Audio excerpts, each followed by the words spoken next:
Welcome back to my YouTube channel. In my studio again, really looking at painting another lovely watercolour, hopefully.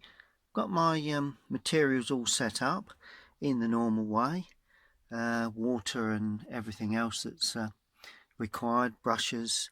Just got to tidy up. You see where some red has actually run over into the other colours when the mixing palette was in my carrying case, so I just got to freshen that up a little, but it shouldn't cause too many problems. This is the subject that I'm looking at today. It is a commission. I've painted a similar subject to that before. A lot of people walk around the fields of Galleywood, particularly in the times that we've had recently. Taking a nice walk in the day can be extremely therapeutic, and they walk the lanes around Galleywood and down to the Galleywood Vineyards. And this picture was taken obviously in the autumn, just when the vines are beginning to change colour into their nice autumn colours before they finally drop their leaves. So should make a lovely subject. Now, quite often I'm asked, how do I do the drawing? Because quite often I put the drawing down just to save a bit of time, but this one shouldn't take too long to paint. So I'm going to produce the drawing with a standard pencil, nothing fussy. First thing you really look at when you're drawing is where the focal point will be, and the eye is led up the vines to around that sort of area there. So I'm going to create the opening to the vines there, where the vines sort of, I'm not sure where they finish or where they go down into a dip. That's something that I'm not sure about, but we're not too concerned. And then getting the perspective. So that's the base of the vines to the right. That's the base of the vines to the left. So just one or two little marks, that's all that's required. Notice the angle of that. Now the eye line, or the height of your eye, is the same height as the vines themselves. So all you do is carry that through at the eye level there. And that, to be fair, is the first batch of vines. Like that. This one carries on. It seems strange, but it gives a lovely final perspective.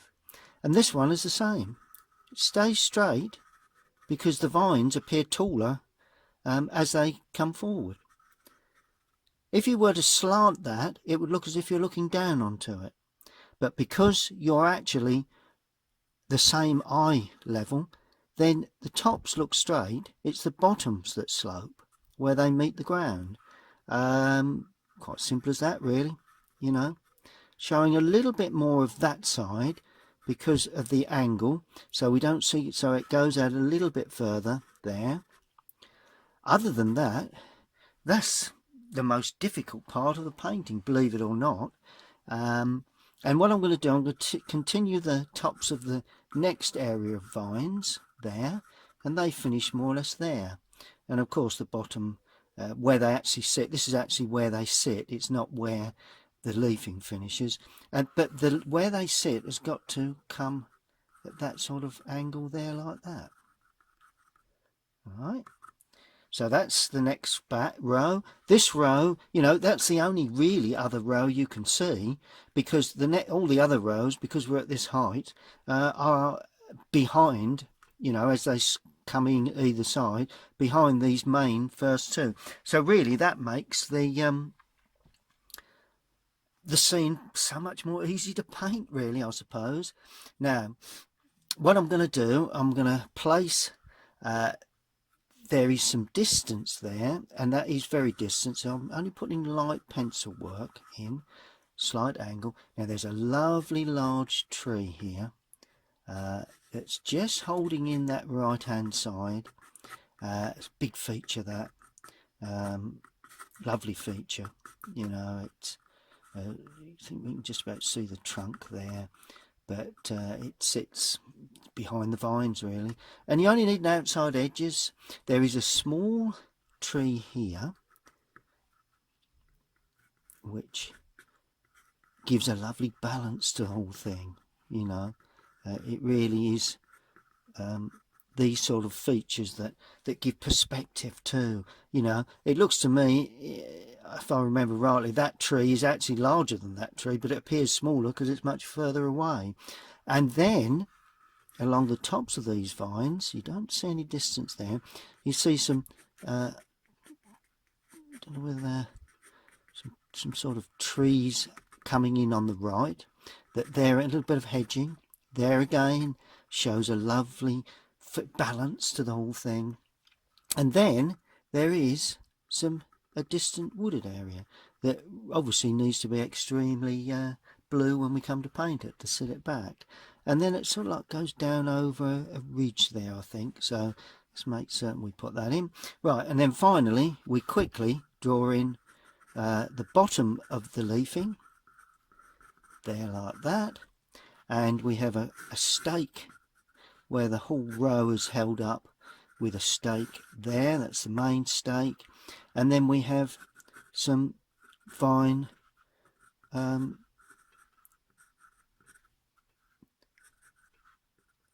trunks, really, I suppose you call them. No, not really sure. And the vines finish there. And you do the same this side, although you don't see a great deal. It's not until you get further forward because of the perspective. And then we have another post here. Mustn't be, got to be similar to that one. There. That's a little bit larger, but we can improve on that. And we've got the stems where they meet the ground there.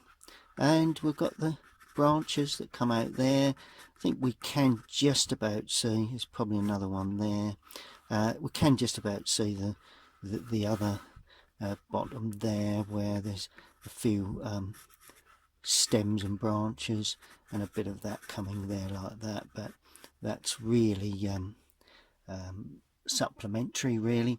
And then finally we can just see this stake on this side too. Metal stakes, obviously wires to support the vines themselves. And they trim them, obviously, they don't run right the way down to the ground. And this is where we can begin to see a bit more of the rather jagged vine trunk work, I suppose you'd call it, where they sit in the ground and support. And to be fair, that's all the drawing you need. Well, those of you that have seen my videos before know that I paint in real time. So I've just damped my brushes. I'm using quite it's actually a number 12 round, but it's an old brush, it's beginning to lose hairs, and a 1/2 inch flat. So, you know, that's all I'm using. And I'm obviously doing, well, I will use other brushes, but I'm doing the sky first. And the first thing I'm going to do with the sky, I want to create, as I always do, a little bit of drama in the sky. So what I'm doing, I'm having to think at the moment what I'm doing. Right, okay. I'm going to use a little bit of cadmium red. Now it may seem a bit brilliant for the sky, but I can see some pinky areas in that sky that, to me, I'm going on to dry paper, going in with a wet colour, but it's slightly on the pinky side, and it will get lost eventually in amongst everything else we do. I'm actually going to use a real piece of license here. I'm having the light coming from the left, so the sun is coming from the left, so we'll have shadow work running that way. That's the way the sun works around this area, I understand. Well, when I've been down there, I go down there quite a lot walking. Then we come down to, in effect, is the tops of the vines there, that edge there of the vines. Okay, so that's pretty good.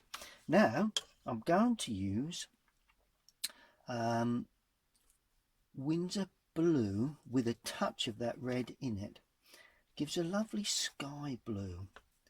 That, to me, anyway, some people may disagree, as all artists do, and that is the sort of like blue of the sky. Not all artists agree. In fact, life would be not quite the same if we all agreed with everything we did. Now I'm going to paint over the dark trees in the distance. There's a bit of red in that cloud work. I think that should work well. It's an unusual thing to do for me, but I think it should work. There we go. There we go. Nice and clean. Don't rub at it too much. I'm actually telling myself that, because if I don't talk to myself when I'm painting, then unfortunately it's quite often not as good. Right, I'm going to leave that as the sky. Quite a simple sky, quite a light sky. It is actually very light. If you once it completely dries, it will be extremely light. And that'll be all the better for that, hopefully. Now let's just bring that down, a little bit damp around that area there, because I'm now looking at the distance there. There's a bit of distance, and I'm going to drop that in while it's still damp. Maybe a little too damp at the moment. So what I'm going to do to the Windsor blue, I'm going to add a little lemon yellow. Yeah, let's use that as a base colour, and I'm going to paint the greenery of the grass, or the vines sit on, and that needs to go up to the bottoms of the vines, over the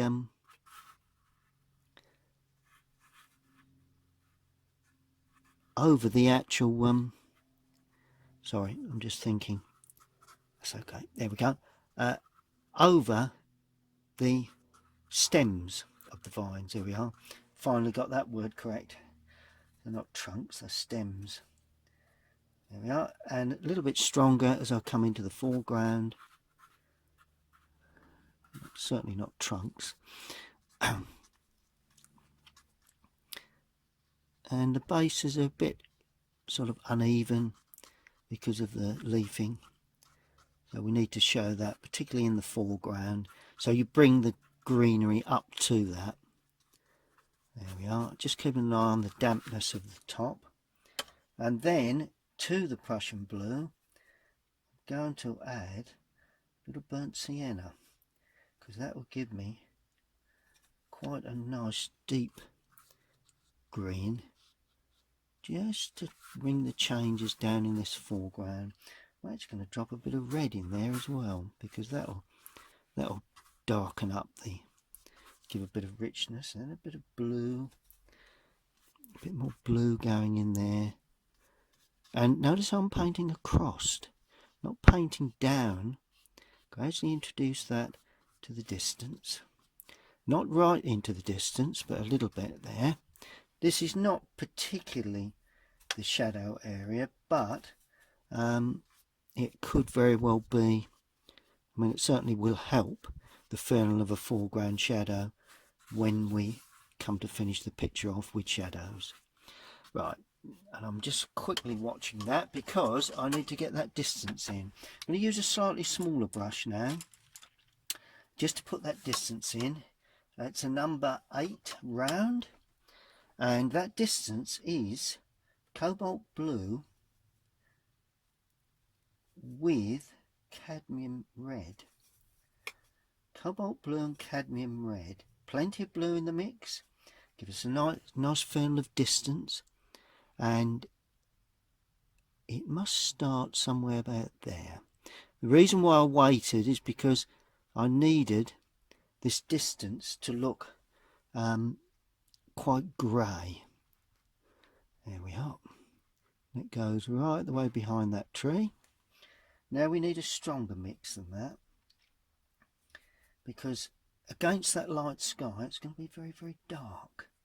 And I'm adding more blue to that. There you go. And that then is the distant land, really. You know, that's probably what that is. Bit of distant land running across there like that, behind that tree. And then it joins the land coming in on the right here. Doesn't actually go behind those trees that are standing up there. So yeah, I'm pretty happy with that. I think it's dark enough. That's all working quite well. Right, while it's still damp, I'm going to produce this area, because it's nice to have a soft feel to some of the distance. This will have, this area behind the vines will have more in the way of greenery. So I'm still using the cobalt blue. It's not like the Windsor blue. It's not too brilliant. And you could use cerulean. That's a good blue. To start off, I'm going to use let's use cadmium yellow into that instead of the lemon, with a bluer tint. Autumn could have a bit of brown in it. There we are. Touch of brown. See that? Touches of brown, just to suggest autumn colours. And this is a hedging that runs, could be a distant wood as well. And notice how I'm being rough around the bottom, because that's where the vine leaves will actually be, shining against the sunlight. So this area has to be dark enough. Otherwise we're not going to get that effect. So it needs to be quite dark. It's wet into wet, so make certain that the strength of that is correct. Even a bit more brown here as we go away into the distance, because it is autumn, so we need to introduce that autumn feel to those distant wooded area. That's it. A nice bit of perspective running down again, always a good thing to do. Now I'm going in with the Windsor blue again, with cadmium this time, and a bit of burnt sienna to sort of darken the lower area of this suggested wooded area. Notice I said suggested. We're not, you know, sometimes people look at these areas and they can, I mean, all right, you can see all manner of colours and even individual leaf work, you know, even at a distance with the eye, but it's always a good thing not to be drawn into that false sense of detail that you don't actually need, to be honest with you. Always a good thing to leave that well alone, really. Okay, well, that's a good start. We'll, as I say, leave that well alone to dry. Okay, well, I've given that time to dry, quite a bit of time, so it's pretty much completely dry. I mean, that's still a bit damp there, but it's dried up very, very nicely. Nice bit of depth with the blue greys in the distance. I always use them in the distance. The cooler browns on the right, you know, will sit back when we put in the very delicate leafing of the vines, and of course the nice, relatively bright sort of autumn grasses. Lovely sky, nice bit of soft areas, nice and softening, one or two harder edges, but nothing too dark, because the dark trees will really highlight the fact that there's not, you know, the sky is quite light. So basically we just need to start looking at get some trees in.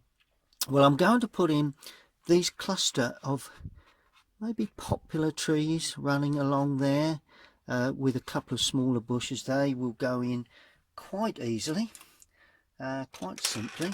Let me just see what brushes I need for that. Well, I'm going to use a flat, but this time a slightly smaller flat for that. It's a 3/8 flat, and as you can probably see, it's been around a while. It's beginning to lose its paint on the handle, but there you go. That's how materials are when brushes are. They do wear out eventually, but in the meantime we'll keep using it. You do get attached to your brushes, so you know, I just keep using them until, well, some of these I've had absolutely years, and they're not expensive brushes. They do have a little bit of sable, but they are they do have nylon in them as well, so you know, they're not terrifically expensive. Excuse me. Okay, right, let's get the background trees in. These will be blue again. I'm going to use let's use Prussian blue for the no, we'll use ultramarine blue. That's nice. And we will put a red with that. Let's put the cadmium red with that again. Nice bit of blue. It's got to be quite distant, you know. It's got to have enough blue. It's got to have a little bit of red, just to give it a sort of like a slightly brown autumn colour. But and it's got to be fairly dark, but not too dark. So easy to go too dark with this. But here we go. Let's see how we get on. Right. How do we get these? I think they're popular trees, so they just need to be put in pretty much like that, I think. There we are. Another one down there. I was using the side of the brush to start with, and then the tip of the brush to finish. Very suggestive. And there's another small, slightly smaller one there. I'm not really worried about getting it perfectly right. A bit more denser, that one. Not concerned about that. And we'll put in another one there. Doesn't matter how many we have. And they will sit on top of the foreground vine tops. There we go. And we need to go one tone darker with this. I'm using ultramarine. I'm using a touch of the burnt sienna with this ultramarine, so we get one tone darker. Still got to be quite blue, just purely to introduce the density of some of the distant, it was a wooded area or trees or something, just where it sits there like that. That's really all you need, just a suggestion. Now while we have this colour, we may as well put this tree in, because it's a similar sort of distance, so it'll be a similar sort of colour, slightly on the green side. So I'm going to add a little bit of Prussian into that, not Prussian, Windsor, a bit of Windsor blue into that same mix. You could remix, but I've gone in there with a bit of Windsor blue. Not a particularly loaded, not a well loaded brush, not looking for too much detail, but we need to pick out the sort of character of that tree, and it's quite a, you know, it's got a bit of character to it, this tree. It's the sort of tree that, you know, anybody walks around here will probably be able to spot if we get it right. So there we are. It's a bit more wider, it lays out a bit more than that. There we are. That pretty much brings it up to its sort of size and shape. There we are. Yeah, that works well. Don't want to get too fussy. We're talking impression here. We're not talking detail. And I'm going to go really dark on the right hand side. So more Prussian, a bit more red in there. Don't go too dark. I said really dark, but we've just got to be a little careful, because that's going to be the darker of all of them, but a little bit to the right hand side, away from what will be the sunlight. You know, there's a bit of depth of colour there. There we are, quite dark in that lower area. I think that's sufficient. Lovely old tree, pretty recognisable, I would have thought, anybody that walks that area. Now, clean that brush off so that the paint doesn't dry in. Watercolour, it would come out easy enough. Acrylic, it wouldn't. Once it dries, it's messed the brush up if you don't clean the brush, but watercolour is a bit more friendly. Right, now I'm going to paint that large tree. Let's get that in first, I think. Flat brush, slightly bigger, purely because the tree is closer to us, really. And for this one, I'm going to use Prussian blue. Sorry. Windsor blue. Oh, I keep saying Prussian. Got Prussian on my brain this morning. Right. Windsor blue with a bit of the lemon yellow, because this one still has greenery, still a bit of greenery around during this sort of time, but it's beginning to get a bit autumn. But you've got to remember, it's also it's also quite dark against the very, very light sky, and this is quite an open tree. But what I mean is there's lots of gaps. It does actually run out of picture like that. You've got some nice edges to that. There is density within certain areas. So, when you're painting your trees, watch where the dense areas are and where the sort of more open areas are. There is a tree behind that, but I don't think I'm going to include that. I think what I'd like to do is quite a dense area there. What I'd like to do is just pretty much ignore that one, because this could be covering that, so I'm not really concerned if that is the case. It's quite open, that branch there, and this has got to be considerably darker than the distant wooded area behind. Quite dense area just there, but still a bit of openness. Right, we'll spring out a bit there. There we are.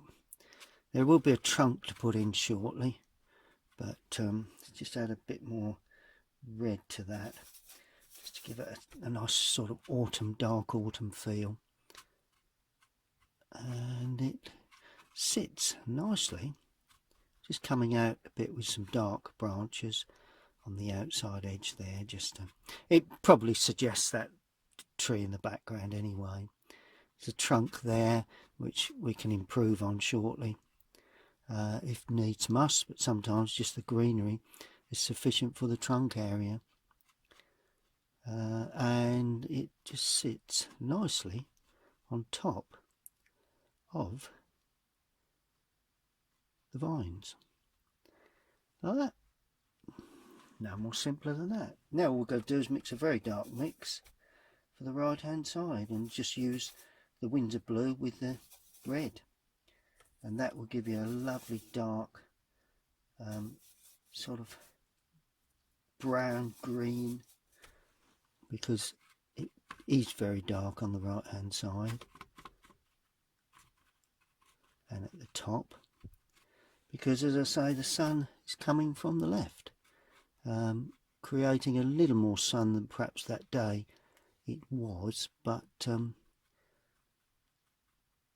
and this is quite dark. I'm actually, though I said I'm not painting that tree in, I'm actually creating an extra dark tree there, because I need to justify that by putting in some trunk area, and then leave that light, quite a dark area there, a bit dark there, quite dark on the right hand side. Although it's still open, it's quite dark. Just gives a hint really of where the sunlight is. It just tells the viewer slightly that the sun is coming from the left.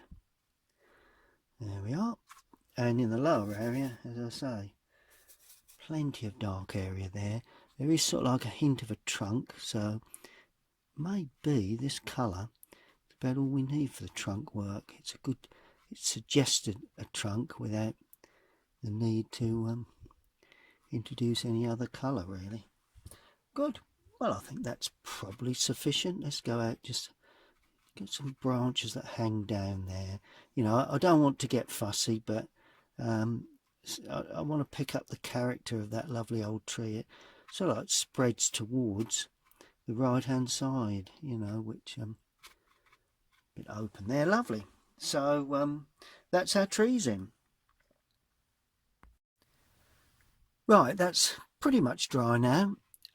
We do just have one or two little leaf areas that have somehow escaped the trimming and have gone up into the distance. So I'm going to, with a damp brush, I'm just going to lift a bit off here and there, just to give an impression that, you know, it's just a damp brush. Don't want to do too much to this because it's really getting a little bit fussy, but just like it just seemed a bit too straight, that line. So I'm just sort of relieving that with a bit of sense that that area does come up. Just sponge it off, lift it off with a sponge or kitchen towel or something like that.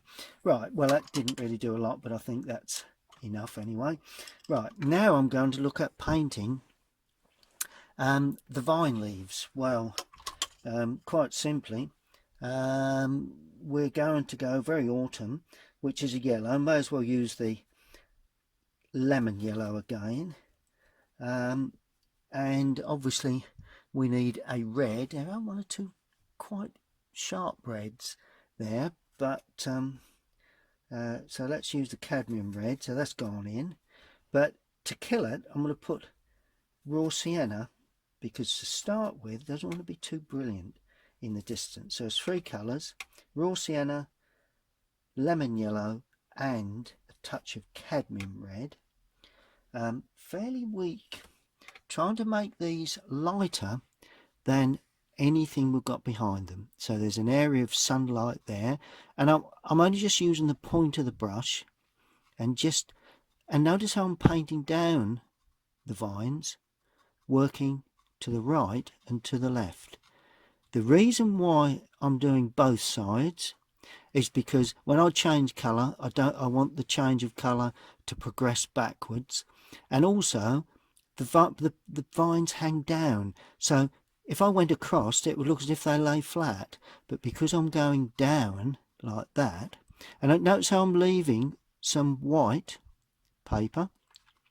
That's the real sparkle that you get on a sunny day. Even on the right hand side, I'm leaving some touches of unpainted area. I think that's probably far enough.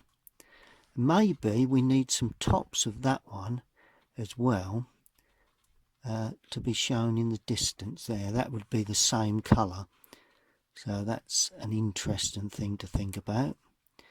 There we go, nice little, just a little bit of detail.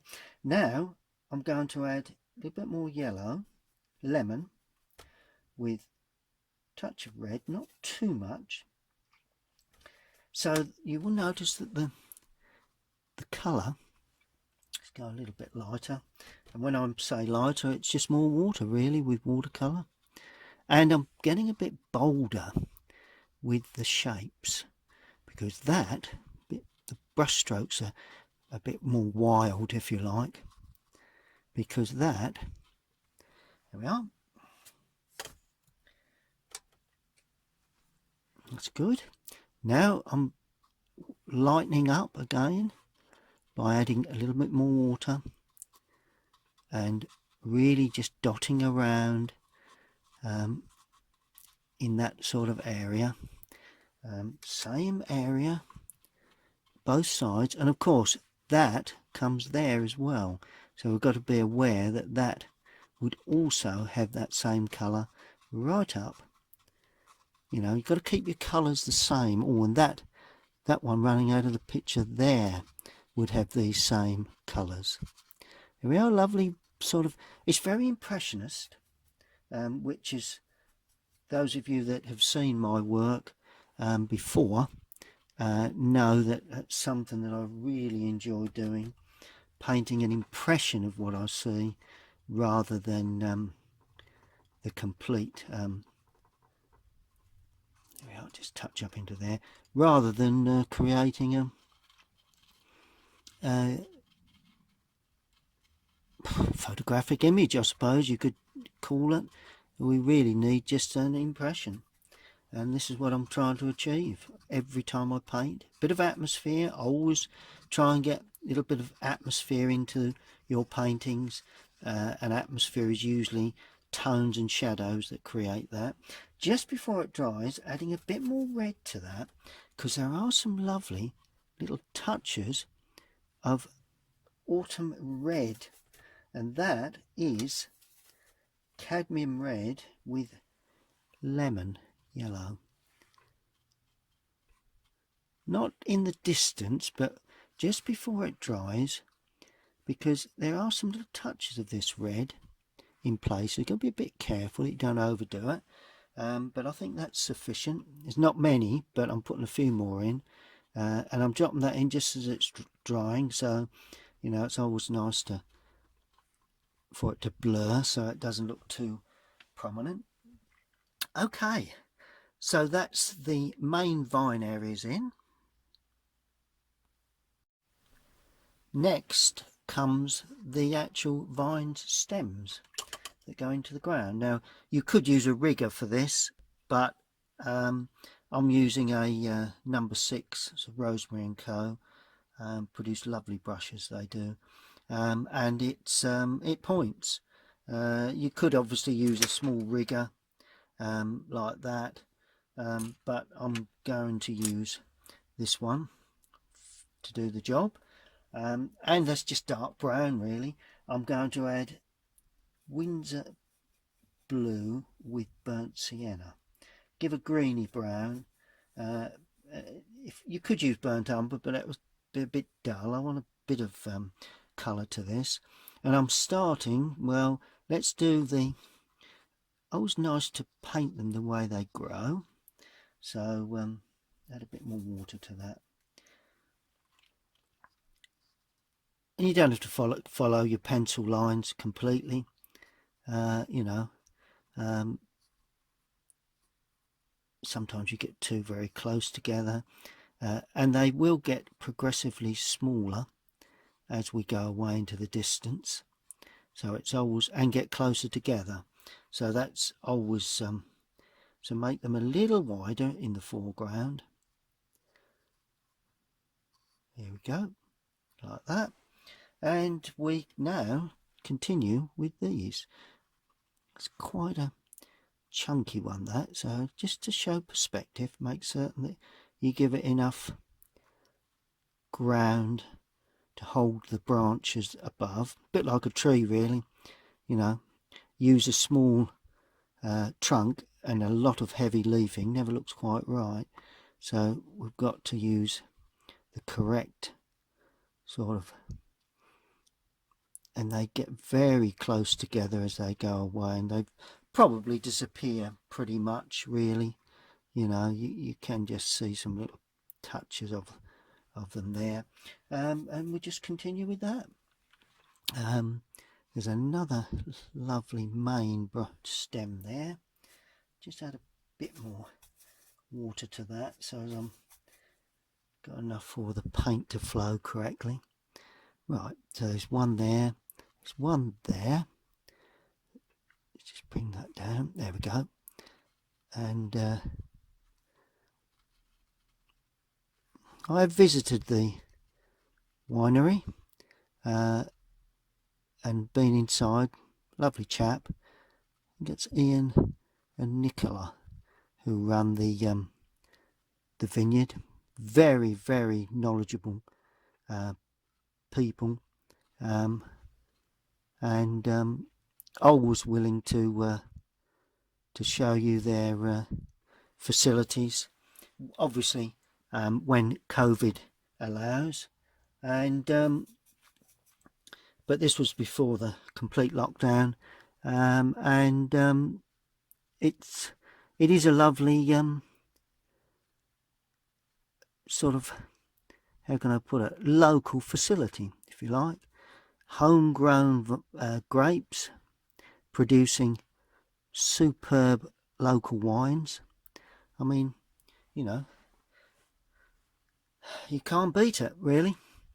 Okay, now we've got the main posts, and these are a little on the blue side because they're metal, I think.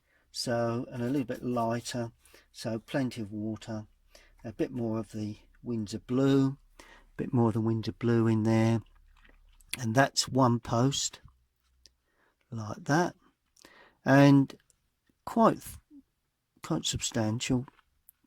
And of course you've got to leave gaps because down the bottom area you wouldn't see a gap, but as you go up you leave gaps because that's where the vines would actually cover the front of the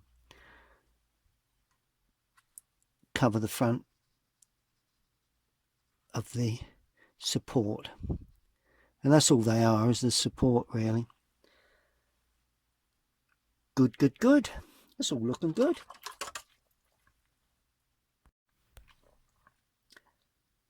Okay, now we've got to think about the darker areas of leafing within the vine leaf work. Use the same two colours, cadmium red, lemon yellow, but to darken it we need to start with a brown. I'm using burnt sienna to start, so keeping the autumn feel to the whole thing. And what we'll do is slightly green. So I'm putting a bit, still got some little green tints, so I'm putting a bit of Windsor blue into that, because there's still some green touches. There we go. Right, bit more water, bit more yellow to make it nice and light green to start with. We'll do the shadow work later. So to the right hand side we've got these lovely sort of dark leafing, bit lighter than that, bit more yellow too, so it's nice and green. There we go, because it is green, you know, it's some of it's all darkish on the front edge like this, so that's going to be quite dark as well. But as we move to the outer area, as we move along, it will become lighter. Let's come up quite dark, quite light. So let's put some darker touches in there. We mustn't be afraid to be dark, but on the other hand, as I think we all know as artists, you know, in watercolour, if you go too dark too early, you do tend to struggle to get the tones right. So don't be too dark to start with. But that's quite dark, and now moving through, which is the sunlit area of the vines. It's just, and as they go into the distance, a bit going out of picture there, showing that, there we are, and as they go into the distance it gets less and less, very impressionist, you know, really is quite an impressionist sort of thing to paint. Love it. It's one of my favourite things to paint, really. There we are. Look at that. That's pretty much as required. That's good. Just combine those together a little bit. That's it. Oh, and we've forgotten about the right hand side here, but that is mainly shadow anyway, because I'm going to have the sunlight coming from the right, so that will show up that. But other than that, it's pretty much as is. We've got to the point of what I would class as pulling the picture together. What I mean by that is shadow work, little fine details, darkening some areas. Can't really lighten any areas now, so we've got, but I think the tone is right. Dark trees, nice cool distance because it's well back, and then hinting at a distant wood, but it's all very soft. Then we've got the lovely sort of sharp images of the leafing on the vines, the stems. All we've got to do is create shadows, and the shadow colour, I'm going to use a number 6 round for this, and at least initially the shadow colour is going to be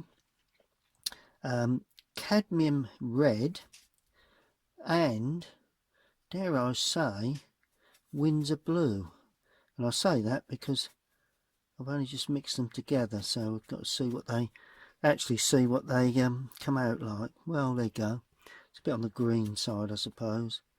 Probably because I've got a bit of yellow in there, so add a bit more red, a bit more blue. Let's see whether that works. Oh, there you go. A bit bluey. That's it.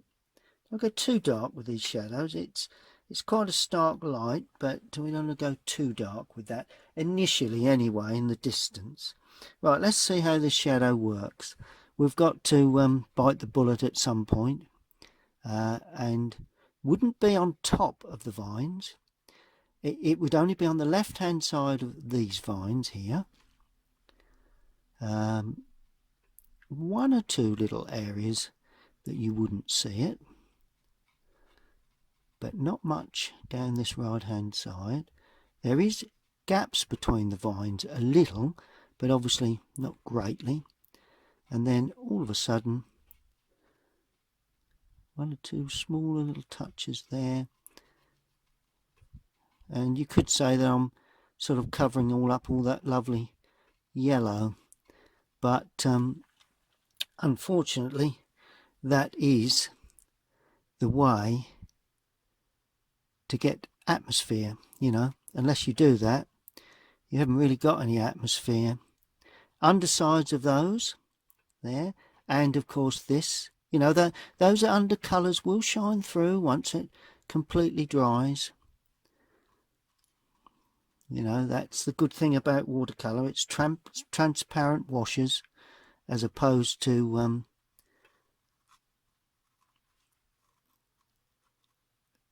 acrylic or oils, where you have to, you know, you can do washes with both of those, obviously, but in this instance, it's watercolour is all about transparency of washes. You know, that's why you should apply the paint without rubbing, because if you loosen the paint underneath, that mix together, and they mix together, and you don't get that lovely sort of soft feel, you know, that lovely sort of transparent, that's the word I'm looking for, which is what we're looking for, a transparent feel to these vines. And of course that's dark there, but notice how I'm gently picking around this vine here to create, just goes away into the distance there like that, picking around that area to create just to differentiate between this one and that one. The same will need to be here, so this will be dark against the light on that side. There we are. It just defines that. Good, that's looking good. And finally, with the shadows, we're going to have to look at the shadow cast by the vines. Now this is going to be interesting. Sunlight coming across, so the shadow would be running across like that. I'm not going to have, well, I don't know, I suppose it should run fairly well across like that, right into the distance. There we are. There is gaps, you know, let's not get don't just cause a block of colour. There is little gaps. There we are. Look at that. And it gets wider. That's the perspective, you know. And of course, from the stem and the underside. It all spreads out into a lovely shadow feel. May need to darken that shadow shortly in the foreground, but and it just comes forward just a touch. Obviously the post and everything, there we are. And of course you've got to justify that with the shadow under here, which will be cast towards, on each stem, towards, just get that angle right, because I do get told off about my angles when I paint quickly. So some people say, yeah, well, you've not got that angle right, which is perfectly true. But of course, when you enjoy painting and you're painting at speed, you forget about the basic principles sometimes, and which is not always the best way to produce a picture, but it's the spontaneous way. That's how I sort of feel about it. Spontaneity of these brush strokes, because they're laid on so quick. They're suggestive. It's not a perfect sort of, technically not good, but as a painting, an impression, that's what we're looking for. We're not looking for a technical drawing of the subject. We're looking purely for a version, and I think that is a version, which obviously gives us a nice bit of light. Now we're going to have to darken that, because there's no question that needs darkening. There we go. Remember, you're creating the shadow from vines that are out of picture, so don't just finish them there, otherwise it looks as if that vine row doesn't come right up here. So make certain you put that in. Now I'm going to go darker with this, and to darken that I'm going to use a bit more colour, really. I suppose it's the best thing to do.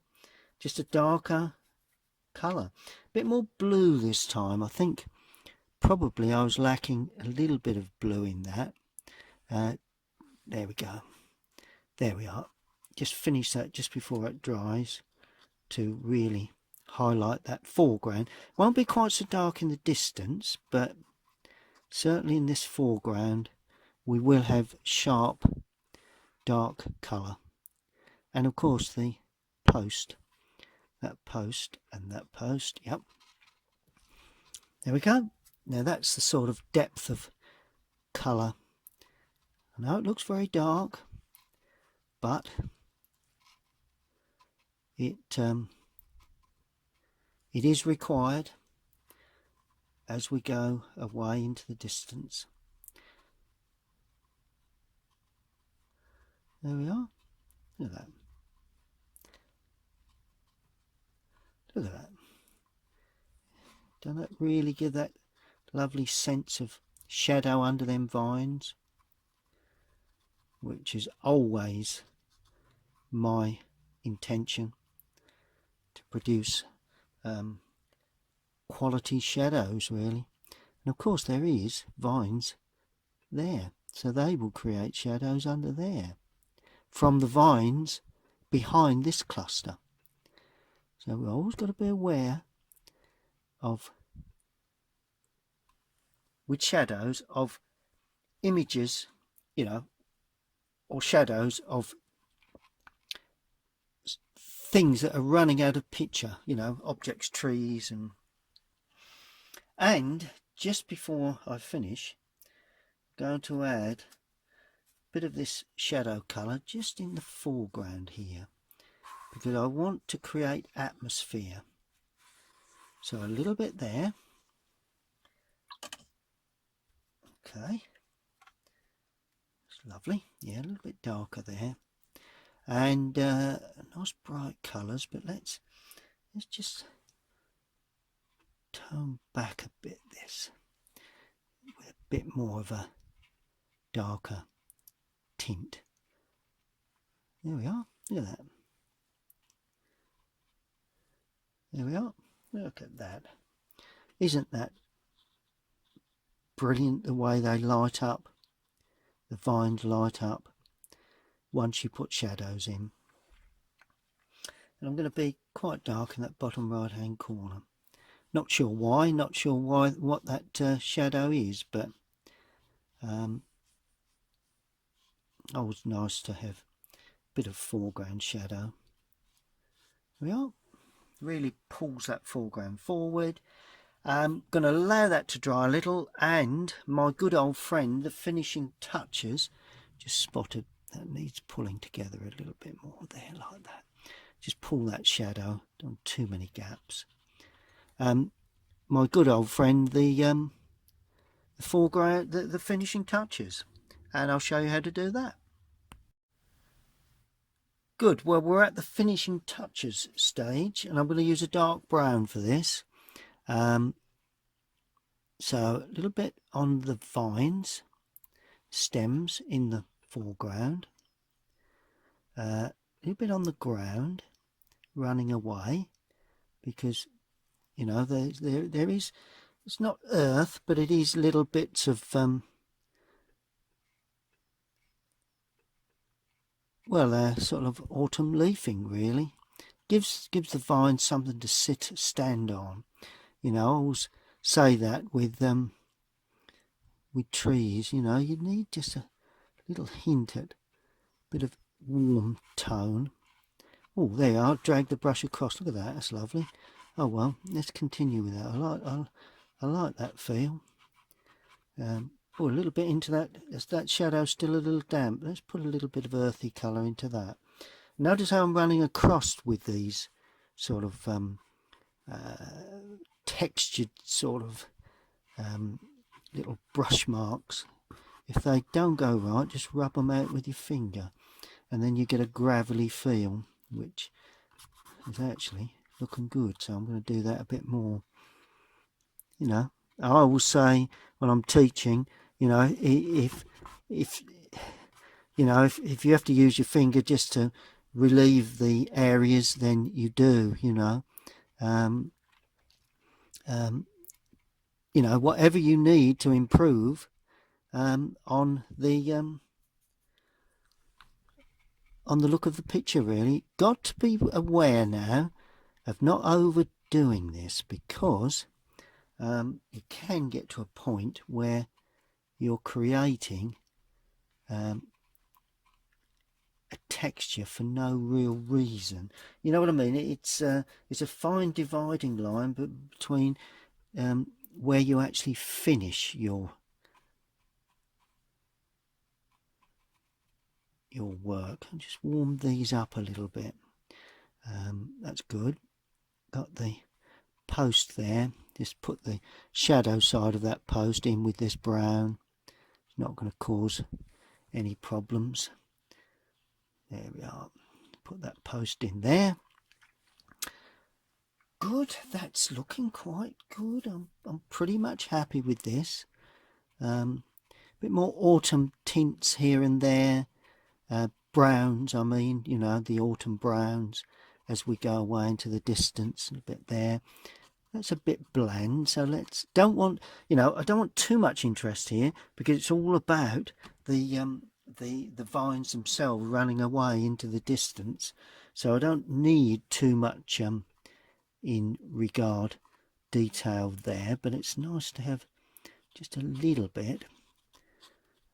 Obviously, you know, once it's completely dry, then you can have a look at it and think, well, yeah, do need a bit more of this, or I do need, but at the moment I'm pretty much happy with the way it's progressed, and does get a nice light sunny feel. Yeah, I think that's worked pretty well, you know, as a demonstration, and of course as a commission. You know, I'm pretty much happy with what I've achieved, but now it's up to me to find out from the client if that's what they're looking for, which hopefully, all being well, it works for them as well as it did for me. Just putting a few of these little dark touches, because without darks the light areas will never look light. So you know, that's always something to remember when you're painting. You know, transparency of washes also give a feeling that you know, you've got some light coming through leafing, because it does, you know, leafing's not always dense, does have a little bit of life, a little bit of light coming through. Good. I think we ought to really leave that and allow that to completely dry before we take the surround off and give it a sign up, really. Well, there you have it. I've taken the surround off, as you can see, stood the board up a little bit to enable us to see exactly a good flat on view. All I've got to do now is to sign it, really, and that can be done with a dark burnt sienna, perhaps little winds of blue in there, just to give it a slightly greeny brown colour, but nice and brown. I'm going to sign it here in my normal signature. Always best to sign it in the paint you've used for authenticity. Just one other thing that I'd like to do, I'd like to put some birds in the sky, a little bit of life, because it is good, but it just needs a bit of life into there. And just a grey, really, ultramarine with a touch of Indian red, perhaps, just a blue-grey, any sort of blue-grey really. Don't want to be too dark, but it's nice to have a bit of depth of colour when you're painting birds in the sky. Don't want the brush too loaded, but and where do you put them? Well, certainly wouldn't need them there because it attracts the eye out of picture. It's got to be somewhere in this sort of area and not directly above that tree, you know, it wouldn't look right. I'm going to put in off center there, one there. Okay, that's a nice. Notice how it's laying to one side, very small to start with. You can always make them bigger, but you can't make them smaller. And then I'm going to put in another one there, a little larger. There we go. And 2 is nice. 3 is a lovely odd number. Does it want to be bigger or smaller?